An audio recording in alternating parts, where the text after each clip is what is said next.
ஒரு அரசாங்கம் எப்படி இயங்க வேண்டும் என்பதற்கு எடுத்துக்காட்டு அதிமுக அரசாங்கம். கொரோனா வைரஸ் தொற்று கடுமையாக மக்கள் பாதிக்கப்பட்டாங்க.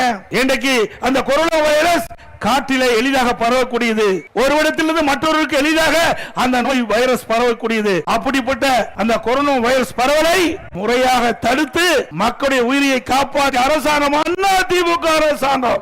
ஒரு வருடம், ஒரு நாள் 2 நாள் இல்ல, 1 மாசம் 2 மாசம் இல்ல, ஒரு வருடம் இந்த கொரோனா வைரஸ் பரவலை தடுப்பதற்கு அனைத்து இந்திய அண்ணா திராவிட முன்னேற்ற கழக அரசு கடுமையான முயற்சி எடுத்தது. தமிழகத்தில் இருக்கின்ற 8 கோடி மக்களும் பாதிக்க கூடாது, அவர் வீட்டிலேயே இருக்கக்கூடிய சூழலை உருவாகியது.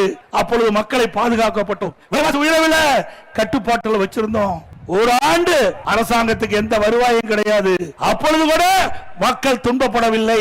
ஒரு அற்புதமான ஆட்சி கொடுத்த அரசாங்கம் அதிமுக அரசாங்கம். விலைமதிக்க முடியாத உயிரை காப்பாற்றிய அரசாங்கம் அதிமுக அரசாங்கம். சிந்திச்சு பாருங்க, வல்லரசு நாடு அமெரிக்கா போன்ற வல்லரசு நாட்டில் கூட கொரோனா வைரஸ் முழுமையாக கட்டுப்படுத்த முடியல, லட்சக்கணக்கான பேர் உயிரிழந்தார்கள். ஆனால் தமிழகத்தில் அனைத்து இந்திய அண்ணா திராவிட முன்னேற்ற கழக அரசு இருக்கின்ற பொழுது இன்றைக்கு இந்த கொரோனா வைரஸ் பரவலை தடுத்து நிறுத்தி மக்களுடைய உயிர்களை காப்பாற்றிய அரசு அதிமுக அரசு.